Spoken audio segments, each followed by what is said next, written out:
நான் கொஞ்ச நாளைக்கு முந்தி வந்து ஏதோ ஒரு பெரிய படம், அந்த படம் ஃபெயிலியர் ஆகும்போது நிறைய ரசிகர்கள் வந்து பயங்கரமாக அதை வந்து விமர்சனம் பண்ணி பேசி அதுக்கு எல்லா உரிமையும் இருக்குது. ஸோ ஒரு படம் அவங்களுக்கு நல்லா இல்லாம்போது ரொம்ப கோபம் வந்துடுது, வெகுண்டு வந்துடுது. அவங்க முன்னால் ஒரு கேமரா கொண்டு போய் காட்டிடுறோம். அதில் அந்த மனிதர்கள் வந்து தவறாக சில வார்த்தைகள் பேசுகிறாங்க. அது பெரும் மனசு வருத்தத்தை நடிகர்களை நீங்கள் கொஞ்சம் கருணையோடு பார்த்துக்கணும். இந்த சொல்கிறதுக்கு நான் அச்சப்படலை. நான் கங்குவா படம் நான் பார்க்கல. இருந்தாலும் அந்த படத்தை பற்றி விமர்சனங்கள்லாம் வந்துச்சு. இன்னும் கொஞ்சம் கருணையோடு நீங்கள் பார்க்கணும். ஏன்னா சூர்யா போன்ற ஒரு ஒரு ஒரு நல்ல நடிகர், ஒரு அழகான நடிகர். நம்ம வந்து பத்திரமாக பார்த்துக்கணும் எல்லாரையும். அவங்களெல்லாம் ஒரு சிவகுமார் மாதிரி ஆளுங்களை நல்லா யோசிச்சு பாருங்கள். இன்றைக்கி நம்ம கையில் வந்து சிவாஜி இல்லை, நம்ம கையில் வந்து எம்ஜிஆர் இல்லை, பெரிய பெரிய ஆளுங்கள். அவங்களோடலாம் பணியாற்றிய ஒரு சிவகுமார்னு ஒரு மனிதன் இருக்கான். எவ்வளோ முக்கியமான மனிதன் நம்மளுக்கு. ஆக்சுவலாக அவங்க வீட்டில் வந்த ஒரு 2 குழந்தைகள் ரொம்ப நல்லவன். இப்போ நான் ஒன்று விமர்சனம் பண்ணேன். அடுத்து நீங்கள் சூர்யாவுக்கு கதை சொல்ல போகிறீங்கன்னா நான் சொல்லவே போகிறதில்ல. ஆக்சுவலாக படம் கொடுத்தா கூட நான் ஒத்துக்க மாட்டேன்.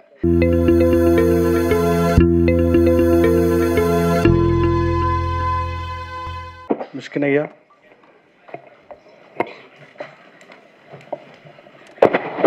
மாலை வணக்கம். நான் கொஞ்சம் சீக்கிரமாக போகணும். ரீ ரெக்கார்டிங் பண்ணிக்கிட்டு இருக்கேன் ட்ரெயின் படத்துக்கு. ரொம்ப நல்ல மாலை இது. ஏன்னா வந்து நேற்று வந்து திடீர்னு குழந்தை வந்து என்கிட்ட வந்து நீங்கள் வரணும் அப்படின்னு கேட்டால் நான் வரண்டாமா, ஏன்னா என்னுடைய அசிஸ்டண்டடா நீ என்கிட்ட போக தெரியல. ஓகே, நான் அந்த 5ஆவதில் ஒர்க் பண்ணேன். அப்போ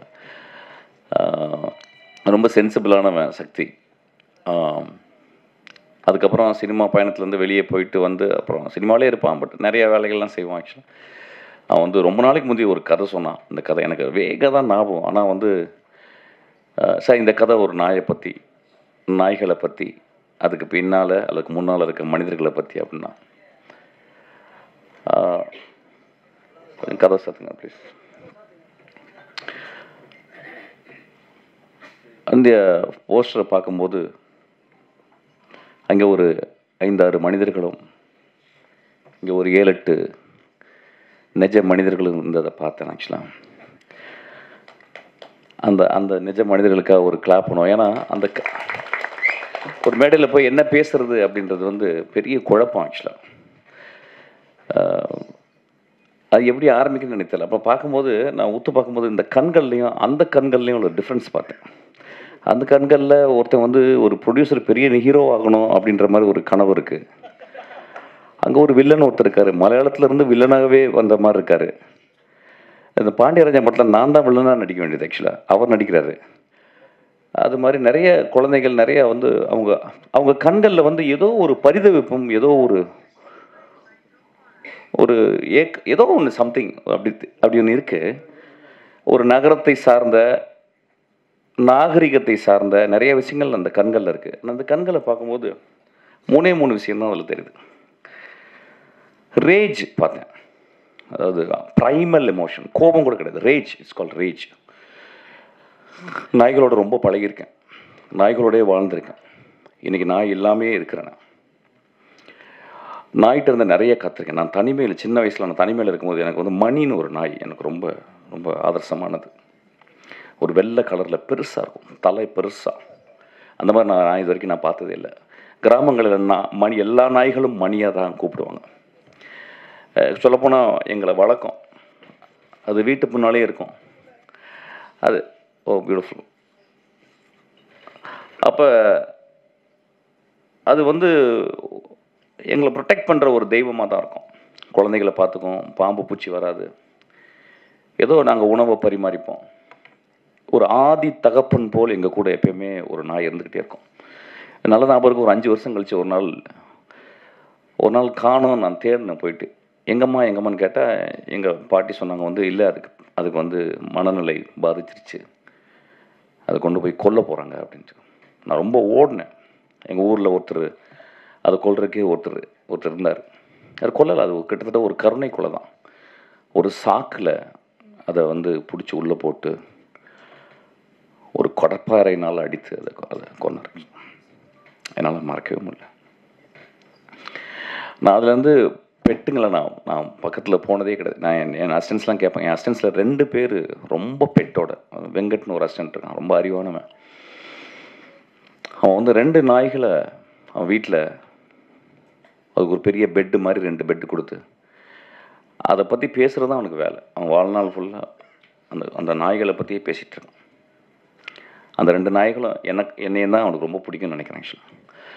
அப்போ அதை பற்றியே பேசியிருப்பேன். ரொம்ப ஆச்சரியமாக இருக்குது. என்னடா இப்போ என்ன பண்ணால் ஒரு படி மேலே போயிட்டு அதுக்கு கேமரா ஃபிக்ஸ் பண்ணி இப்போ நான் ரீரெக்கார்டிங் பண்ணும்போது அதை பார்த்துக்கிட்டே இருக்கான்.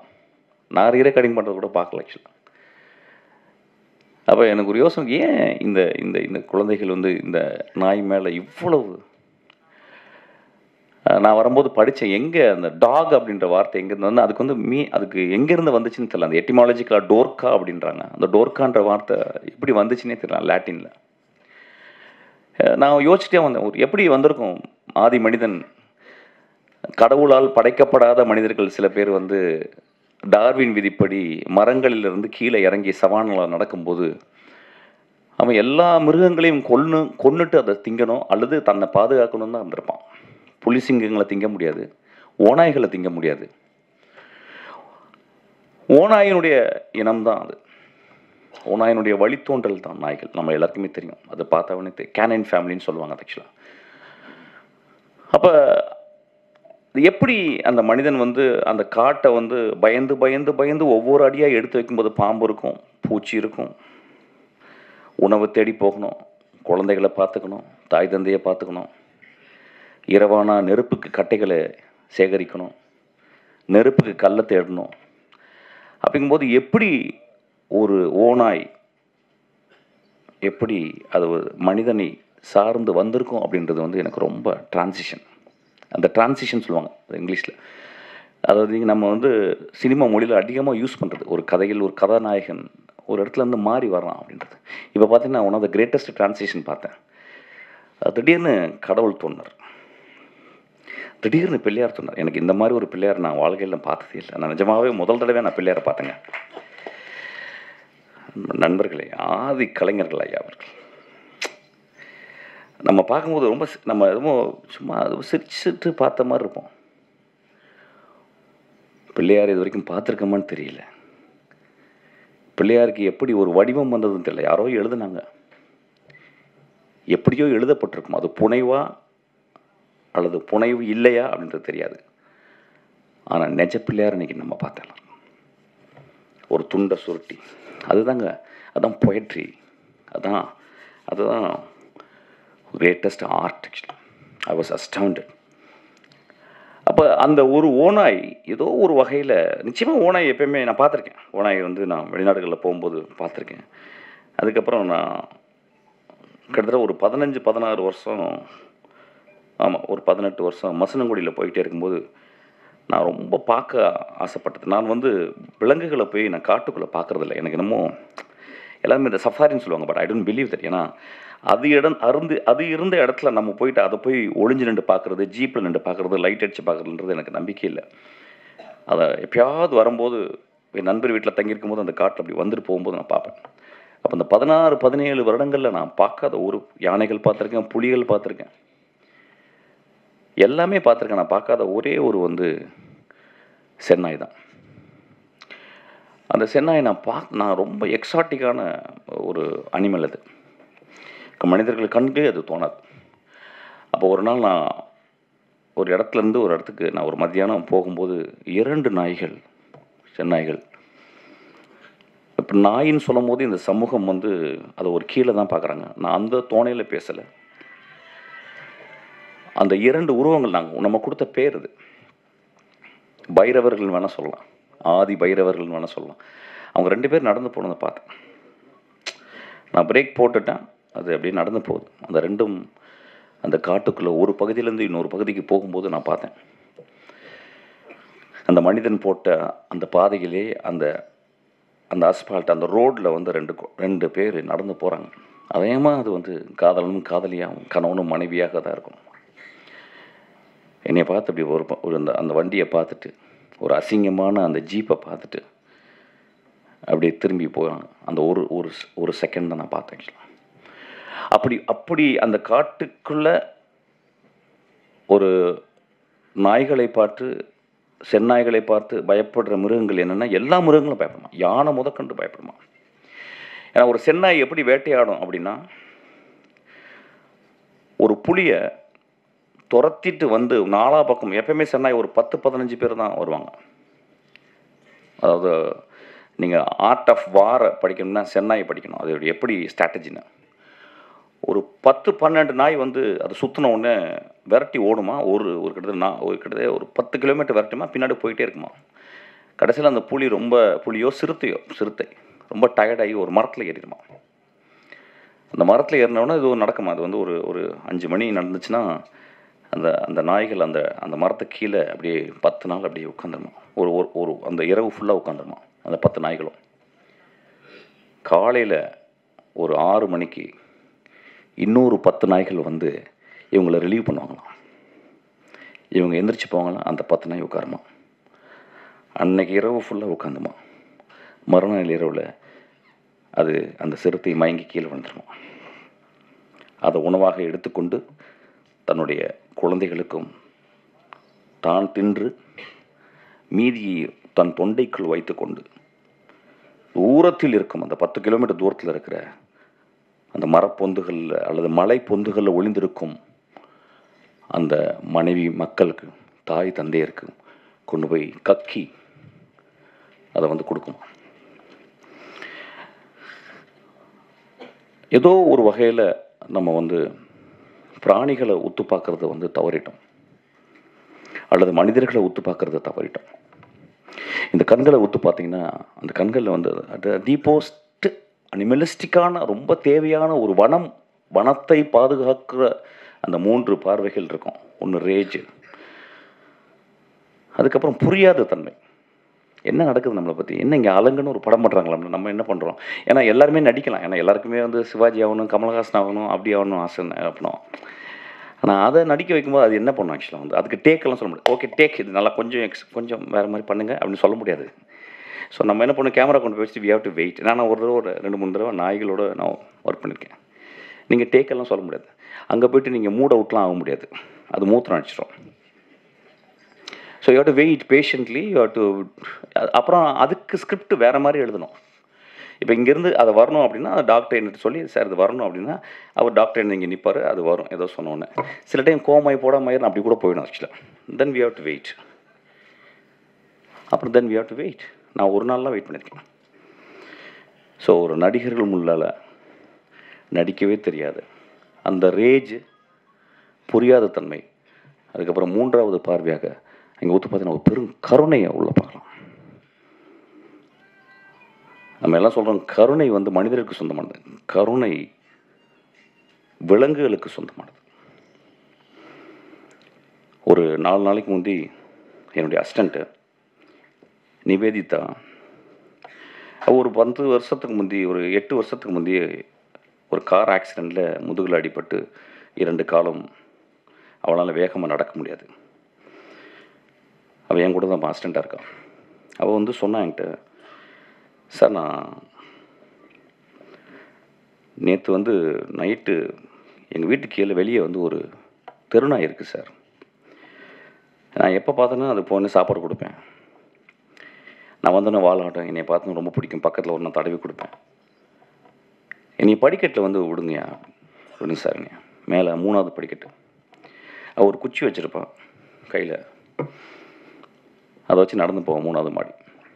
லிஃப்ட் யூஸ் பண்ண மாட்டேன், ஏன்னா மாடி ஏறி போகணுன்னு டாக்டர் சொல்லியிருக்காங்க, அப்போ கால் கொஞ்சம் பலமாகணும். அப்போ நான் நேற்று போனேன் சார், என் பின்னாடியே உரசிக்கிட்டே வந்துச்சு. 2வது மாடி வரும்போது என் இப்படி பக்கத்தில் குறுக்க வந்துச்சு, எனக்கு பேலன்ஸ் ஆகி நான் வந்து கீழே விழுந்துட்டேன் சார். ஒரு 3-4 படி உருண்டு விழுந்துட்டேன். அப்போ விழுந்த உடனே கொஞ்ச நேரம் அப்படியே பார்த்துச்சேன் அந்த டாகை. அதுக்கப்புறம் என் பக்கத்தில் வந்துச்சு. அப்படியே அது கண்ணில் பதட்டத்தை பார்த்தேன். அது அப்படியே ஒடுங்கி, உடம்பெல்லாம் ஒடுங்கி இந்த என் மேலே வந்து பக்கத்தில் வந்து நின்றுச்சு. எனக்கு பயங்கர கோவம். நான் அடிக்கலான்னு குச்சியை ஓங்கிட்டேன். அதுக்கப்புறம் அதை பார்த்துட்டு எனக்கு ரொம்ப கஷ்டமாயிடுச்சு. எனக்கு விழுந்து பழக்கம் சார், அதனால் எனக்கு பழக்கம். நான் எந்திரிச்சு அப்படியே கோவமாக போயிட்டேன். மறுநாள் காலையில் நான் ஆஃபீஸ்க்கு வந்து கதவை திறந்தேன் சார். வெளியே நின்றுச்சு, என்னைய பார்த்துச்சு. நான் அதை பார்த்து சிரித்தேன். அது அப்படியே ஓரமாக ஒதுங்குச்சு. நான் அப்படியே நடந்து 3வது மாடியிலேருந்து அந்த 8 படிக்கட்டு கீழே இறங்கி வந்தேன். அது மேலே நின்று பார்த்துச்சு. அடுத்த 8 படி கீழே வந்தேன் சார். அது அந்த 8வது படியில் கீழே வந்து நின்று என்னை பார்த்துச்சு சார். அடுத்த 8வது படி வரும்போது அதுக்கப்புறம் 8 படியில் வந்து பார்த்துச்சு சார். அதுக்கப்புறம் நான் வீட்டுக்கு கீழே அந்த ரோட்டுக்கு வந்த மாதிரி என்னை தூரத்தில் நின்று பார்த்துச்சு சார். அந்த கண்களில் பெரிய சாரியும் பெரிய தாய்மையும் பெரும் கருணையும் இருந்துச்சு சார். சொன்னான், நண்பர்களே, நான் சொன்னேன், நான் படித்த எல்லா புத்தகங்களோட கருணை இதுதாம்மா நான் படிச்சிருக்கேன் அப்படின்னு சொன்னேன். நான் படித்த எல்லா டால்ஸ்டாய் கதைகளையும் கூட இந்த இந்த இந்த இந்த ஈவெண்ட் தான் எனக்கு பெருசாக பட்டுச்சு அப்படின்னா. இதை நான் பகிர்ந்துக்கிறதுக்கு தான் இன்றைக்கி நான் வந்தேன். ஆக்சுவலாக நான் வந்திருக்கவே மாட்டேன் ஆக்சுவலாக. ஏன்னா அந்த டாகை பற்றி ஏதோ ஒரு வகையில் நாங்கள் பேசும்போது, என்னோடய அசிஸ்டன்ஸ்லாம் பேசும்போது அதிகமாக நாங்கள் பேசுகிறது பேரன்பை பற்றியும் கருணைகளை பற்றி தான். அதை தவிர வேறு எதுவுமே பேசுறதில்ல. ஒருவேளை அவனுக்கு வந்து நாய்களை பற்றி சொல்லணும்னு ஆசைப்பட்டிருக்கான். படம் எப்படி இருக்குன்னு எனக்கு தெரியல. நிச்சயமாக அதில் ஒரு பெரும் கருணை இருக்குன்னு நினைக்கிறேன். ஒரு படம் எடுத்து அந்த படம் மக்களால் அங்கீகரிக்கப்பட்டு அது பெரிய ஆர்ட் ஃபார்மாக ஆகுறது ரொம்ப கஷ்டம். இன்னைக்கு கூட நான் பண்ணிக்கிட்டு இருக்கும்போது எனக்கு நியூஸ் கேட்டுச்சு. அதாவது ஒரு திரைப்படத்தை பார்க்க போகும்போது அந்த திரைப்பட நடிகர் அங்கே வந்து அதனால் மக்கள் வேகமாக ஓடி போயிட்டு ஒரு பெண் இறந்துட்டாங்கன்னு சொல்லிட்டு, அது ஒரு பெரிய ஆக்சிடெண்ட். அதுக்கு அந்த கதாநாயகனுக்கும் அவனும் ரொம்ப கஷ்டப்பட்டுருவான் அந்த குழந்தை. நடிகர்கள், சினிமாக்காரர்கள் எப்பொழுதுமே நாங்களும் ஒரு நாய்களை போல தான். ஏதோ இந்த கிராமத்தில் வந்து ஏதோ ஒரு ஊருக்கு வந்து மைக்ரேட் ஆகி வந்து இப்போ கலைகள் பண்ணாங்க பார்த்தீங்களா, அது மாதிரி இதை பண்ணி, இதை பாருங்கள், இப்படி நாங்கள் ஆடி காட்டுறோம், இப்படி பாடி காட்டுறோம், நீங்கள் கொஞ்சம் கைத்தட்டுங்க. இந்த மனிதர்கள் நீங்கள் வந்து ஆடினவங்க கொஞ்சோண்டு கைத்தட்டினா போதும், அவங்க வாழ்க்கை போதும். ஆனால் நாங்கள் கொஞ்சம் மாறி எங்களுக்கு கொஞ்சம் காசு கொடுங்க, உங்கள் காசை வச்சு தான் நாங்கள் சாப்பிட்றோம், உங்கள் காசை வச்சு தான் நாங்கள் கார் வாங்குகிறோம், உங்கள் காசை வச்சு தான் எல்லாம் பண்ணுறோம். நான் கொஞ்ச நாளைக்கு முந்தி வந்து ஏதோ ஒரு பெரிய படம், அந்த படம் ஃபெயிலியர் ஆகும்போது நிறைய ரசிகர்கள் வந்து பயங்கரமாக அதை வந்து விமர்சனம் பண்ணி பேசி, அதுக்கு எல்லா உரிமையும் இருக்குது. நான் என்னுடைய அசிஸ்டண்ட்டாக தான் சொல்லுவேன், இந்த படம் நியாயமாக இருக்கும் பட்சத்தில், நன்றாக இருக்கும் பட்சத்தில் இந்த பத்திரிகைக்காரரும் பார்வையாளர்களும் இதை கொண்டு போய் சேர்ப்பாங்க. அந்த படத்தில் நியாயமும் தர்மமும் இருந்தால், ஏன்னா அவங்களுக்கு உரிமை இருக்குது. அதுதான் நான் சொல்ல வந்தேன். என் அசிஸ்டண்ட்டாக வேறு விளையாட மேடையில் சொல்லியிருப்பானான்னு தெரியல. ஆக்சுவலாக அதில் ஒரு உண்மை இருந்தால் கூட போதும், தலையில் தூக்கி வச்சு கொண்டாடுவாங்க. ஏதோ ஒரு வகையில் சில அசதி, ஏன்னா இந்த வாழ்க்கை ரொம்ப அசதியாக இருக்குது, நான் பார்க்குறேன், தெரியுது. ஏன்னா அவங்களுக்கு வந்து ஓடிடி பிளாட்ஃபார்மில் அவ்வளோ படங்கள் இருக்குது. வாழ்க்கையில் வந்து 1.25 வினாடியில் பார்க்கக்கூடிய இன்ஸ்டாகிராம் இருக்குது, 24 ஹவர்ஸும் பார்க்குறோம். இதெல்லாம் மீறி நம்ம ஒரு நரேட்டிவ் சொல்லும் போது அந்த நரேட்டிவ் ரொம்ப பவர்ஃபுல்லாக இருக்கணும்னு அவங்க ஆசைப்பட்றாங்க, அவங்க கேட்குறாங்க. நம்மளும் படித்து வளர்கிறோம், அவங்க 200 மடங்கு அவங்களும் பார்த்து படித்து வளர்கிறாங்க. ஸோ ஒரு படம் அவங்களுக்கு நல்லா இல்லாம்போது ரொம்ப கோபம் வந்துடுது, வெகுண்டு வந்துடுது. அவங்க முன்னால் ஒரு கேமரா கொண்டு போய் காட்டிடுறோம், அதில் அந்த மனிதர்கள் வந்து தவறாக சில வார்த்தைகள் பேசுகிறாங்க. அது பெரும் மனசு வருத்தத்தை. நடிகர்களை நீங்கள் கொஞ்சம் கருணையோடு பார்த்துக்கணும். இந்த சொல்கிறதுக்கு நான் அச்சப்படலை. நான் கங்குவா படம் நான் பார்க்கல, இருந்தாலும் அந்த படத்தை பற்றி விமர்சனங்கள்லாம் வந்துச்சு. இன்னும் கொஞ்சம் கருணையோடு நீங்கள் பார்க்கணும். ஏன்னா சூர்யா போன்ற ஒரு நல்ல நடிகர், ஒரு அழகான நடிகர், நம்ம வந்து பத்திரமாக பார்த்துக்கணும் எல்லாரையும். அவங்களெல்லாம் ஒரு சிவகுமார் மாதிரி ஆளுங்களை நல்லா யோசிச்சு பாருங்கள். இன்றைக்கி நம்ம கையில் வந்து சிவாஜி இல்லை, நம்ம கையில் வந்து எம்ஜிஆர் இல்லை, பெரிய பெரிய ஆளுங்கள். அவங்களோடலாம் பணியாற்றிய ஒரு சிவகுமார்னு ஒரு மனிதன் இருக்கான். எவ்வளோ முக்கியமான மனிதன் நம்மளுக்கு. ஆக்சுவலாக அவங்க வீட்டில் வந்த ஒரு 2 குழந்தைகள் ரொம்ப நல்லவன். இப்போ நான் உடனே விமர்சனம் பண்ணலாம், அடுத்து நீங்கள் சூர்யாவுக்கு கதை சொல்ல போகிறீங்கன்னா நான் சொல்லவே போகிறதில்ல. ஆக்சுவலாக படம் கொடுத்தா கூட நான் ஒத்துக்க மாட்டேன். பட் நான் கருணையோடு பார்க்க சொல்கிறேன். ஏன்னா கருணையை பற்றி பேசும்போது நான் கருணையோடு வரேன். ஒரு படத்தை வெற்றி பெறதுக்காக இந்த குழந்தைகள் நாங்கள்லாம் எவ்வளோ கஷ்டப்படுறோன்னா, எவ்வளோ கஷ்டப்படுறோன்றது சொல்லி உங்கள்கிட்ட வந்து மடி விரிக்கலை. கிட்டத்தட்ட வாழ்க்கையை மறந்துட்டு வேலை செஞ்சுக்கிட்டு இருக்கோம். அப்போ ஏதோ சின்ன ஒரு பேலன்ஸ் ஆக்சுவலி. அதாவது ராக்கெட் என்ஜினியர்ஸ் சொல்லுவாங்க. ஒரு 10 வருஷம் கஷ்டப்பட்டு 24 மணி நேரம் ஒத்த சிந்தனையோட, கான்ஸ்டன்ட் விஜிலன்ஸோட ஒரு ராக்கெட்டை டிசைன் பண்ணும்போது, அது ஏதோ ஒரு சின்ன ஒரு ஒரு ஒரு சின்ன ஒயர் கொஞ்சம் பிரிஞ்சால் கூட அது வானிலை வெடிச்சிருது. அது ஒன்றுமே பண்ண முடியல. அப்படி தான் சினிமாவும் பார்க்குறேன். ஒரு சினிமாவும் ஒரு ராக்கெட் இன்ஜினியரிங் தான். ஒரு 500 கலைஞர்கள் கான்ஸ்டன்ட் விஜிலண்ட்டோட ஒரு திரைப்படத்தை அப்படியே ஒரு சின்ன சின்ன இலையா பண்ணுறோம். சில டைம் ரொம்ப அங்கே அந்த அந்த மூத்த கலைஞன் ஒருத்தர் இருப்பான், அந்த டைரக்டர்னு ஒருத்தர் இருப்பான் பாருங்க. அவன் வந்து ஒரு ஒரு இறப்பை நோக்கி போகிற அளவுக்கு போகும்போது தான் ஒரு படைப்பு உருவாகுது. அவன் அங்கே செத்து போவான். கடைசியில் அந்த நாளை வந்து ஃபைனல் அந்த ஷாட் முடிஞ்சு அந்த அந்த அந்த ஃபைனல் மிக்சிங் முடியும் போது பார்த்தீங்கன்னா, வெளியே வரும்போது பார்த்தீங்கன்னா நல்லா ஞாபகம் இருக்குது. ராஜீவ் மேனன் சொன்னாராம் ஒரு தடவை, யாரையா அது ஃபைனல் ஏதோ இப்போ உள்ளே போகும்போது யாரையா அது கீழே பட்டு கிடக்குறா அப்படி செருப்புக்குள்ளே அப்படின்னு. சார் அவர் பேர் பாலான்னு சொன்னாங்களாம். அதுதான் சேது ஒரு பாலா. செத்து போகிற டைம் தான் அந்த டைமில் தான் அந்த படம் உருவாகுது ஆக்சுவலாக. அப்போ ஒரு படம் உருவாகும்போது நம்ம வந்து படம் நல்லா இல்லைன்னு சொல்கிறதுக்கு ரொம்ப உரிமை இருக்குது. ஏன்னா நீங்கள் 150 ரூபா கொடுக்குறீங்க. அப்புறம் ஒவ்வொரு பத்திரிக்கையாளரும் எல்லாம் சினிமா தெரிஞ்சவங்க. நான் சொன்ன சித்திரம்பேசி பார்த்து நான் கதை சொன்னேன், ஏவிஎம்மில் சொன்னேன். அது நல்லா இருக்குன்னு சொன்னவர் அங்கே உட்காந்துருக்கார், வெள்ளை சட்டை போட்டவர், துளசி பெருமாள். அவர் நல்லா இல்லைன்னு சொல்லியிருந்தா நான் நல்லா இருந்திருக்க மாட்டேன். ஸோ அவங்க தான் பத்திரிக்கைங்க. நம்மளும் அதை ரொம்ப புரிஞ்சுக்கணும் ஆக்சுவலாக. இது 2 பேரும் கையை கோர்த்து படங்கள் நல்லா இல்லாட்டினாலும் அதில் இல்லையா இப்படி பண்ணலாம்யா இப்படி பண்ணியிருக்கணுயா அப்படி சொல்லலாம். சினிமாவை எல்லோரும் நம்ம பத்திரமா பார்த்துக்கணும். ஏன்னா சினிமா மட்டும்தான் அறத்தையும் அழகையும். இப்போ நீங்கள் பார்த்தீங்கன்னா என்ன ஒரு பெர்ஃபார்மன்ஸ், வாட் எனக்கு வந்து இன்றைக்கி நைட் ஃபுல்லாக பேசிகிட்டே இருக்கலாம் போல இருந்துச்சு. இந்த படம் இந்த மனிதர்களுக்காகவும் அந்த நடிகர்களுக்காகவும் ஓடணும்னு நான் வந்து கேட்டுக்கிறேன். நான் வரும்போது ரொம்ப டயர்டாக வந்தேன். ஆனால் ஒரு 200 நாளுக்கு வந்து நான் சக்தியோடு இயங்கக்கூடிய அளவுக்கு இந்த மனிதர்கள் வந்து இன்றைக்கி ஒரு எக்ஸ்ட்ரானரியான ஒரு பெர்ஃபார்மன்ஸ் பார்த்தேன். இந்த பெர்ஃபார்மன்ஸை யார் டிசைன் பண்ணான்னு தெரியல. மேபி என்னுடைய டைரக்டர் டிசைன் பண்ணான்னு தெரியல. ஏன்னா ஹூ அவர் டிசைன்ட் இந்த மாதிரி ஒரு பெர்ஃபார்மன்ஸ் பண்ணவங்க வந்து ரொம்ப ஒரு அறிவான, ரொம்ப மனதுக்கு ரொம்ப ரொம்ப எளிமையான மனிதர்கள் தான் இந்த மாதிரி சொல்ல முடியும். I'm so moved by them, I'm so thankful to them. இந்த படம் ஓடணுன்னு நான் மனிதர்களை கேட்டுக்கிறேன். இந்த படம் நியாயமாக இருந்தால் ஓடுன்ற சக்தி, பயப்படாத. இல்லைன்னா அடுத்த படம் பண்ணுவோம், அதையும் ஒழுக்கமாக பண்ணுவோம். அதான் ரொம்ப முக்கியம். Thank you so much. இந்த படத்தில் ஏதோ ஒரு உண்மை இருக்குது, இந்த படத்தில் ஏதோ ஒரு கருணை இருக்குது, இந்த படத்தில் ஏதோ அறம் இருக்குது. Thank you so much.